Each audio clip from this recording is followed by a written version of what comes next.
Hi, this is Mary Beth Harrison with Dallas Native Voice, and today I'm sitting with Jonathan Parisi, and he's with Fairway Mortgage, and I have so many questions for you today. Absolutely. Something I really don't know a lot about, Sure. and I feel like I know pretty much about what goes to the beginning and end of real estate, but you're going to talk to me about grants, Sure. because there's certain grant programs. Talk to me about that, and what does that even mean to have a grant versus walking into you and going, Jonathan, I want an FHA loan. FHA loan, sure. What's our difference here? So a lot of my buyers, just because I'm out of college, and younger buyers and newer buyers, right. We don't have that 20% saved up, and so I started to. A lot of us don't. Exactly. A lot of people go ask mom and dad or Exactly. whatever for some help, but Right. We don't have that 20% saved up. So we started looking into grant programs, Okay. and there's a Seth program and T-Shack. Those are the two that I familiarized myself with. Okay. It allows our buyers to purchase a home Yes. with really no money out of pocket. Oh, wow.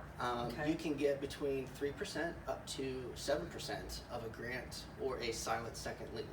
So Okay, so I go in and let's just use a $100,000 house. Let's make this really easy right now. So a $100,000 house, I don't have to put anything down, correct, right? because the grant will. We'll pick that up. Correct. We'll pick up the supposedly 3% or 7% down. Correct. And then that goes into, you said, a second lien.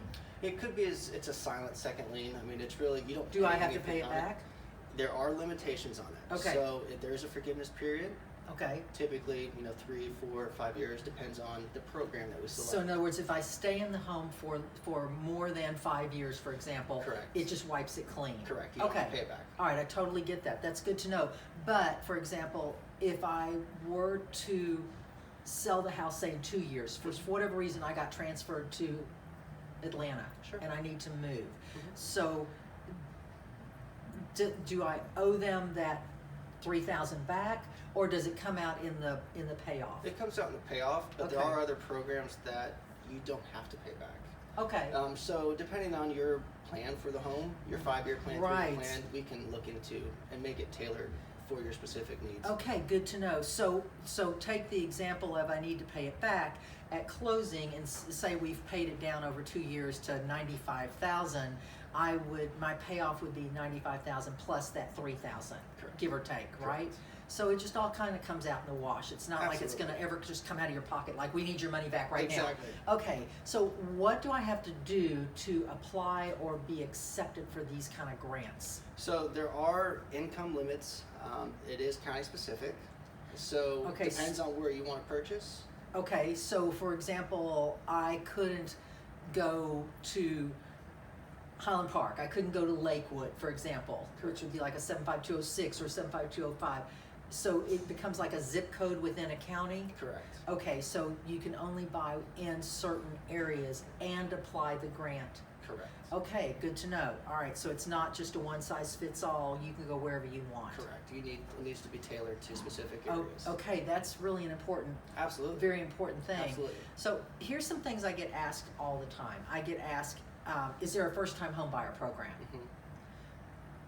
The answer is kind of no, there really isn't There really such a isn't thing. such a thing. I mean, there might be something way out there that I'm not aware of. but, Yeah, no, I've never heard of it either. That's why I exactly. asked, because Sure. a first-time home buyer is just a buyer. There are programs that make it easier for them, because like you say, you guys have great long-term money.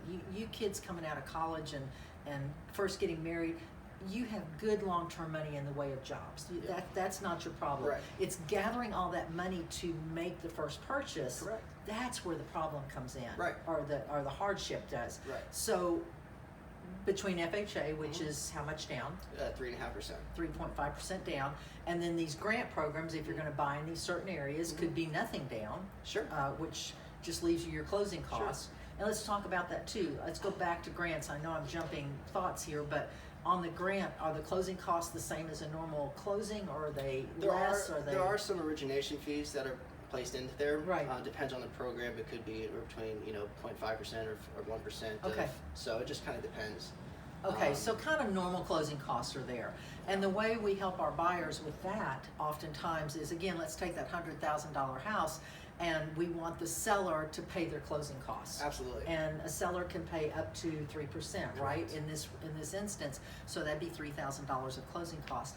So maybe we come in and we offer them $103,000 and then pay $3,000 of the closing cost. Absolutely. In effect, they're financing their own closing cost. Correct. However, the seller's netting what the seller wants, and the They get what they buyer's want. getting the benefit of basically walking in with very little money down. So there's ways to work around everything. Absolutely. If we just get creative and we have a willing seller and a willing buyer, right? Correct. Everybody's got to cooperate on that. Yeah. So all right. So as a first-time home buyer, you have these grants, and you have the FHA, which is the least amount of a what I call a normal loan. You can also do conventional too with the programs. You can do conventional, VA, and USDA and FHA. So all Okay. those would apply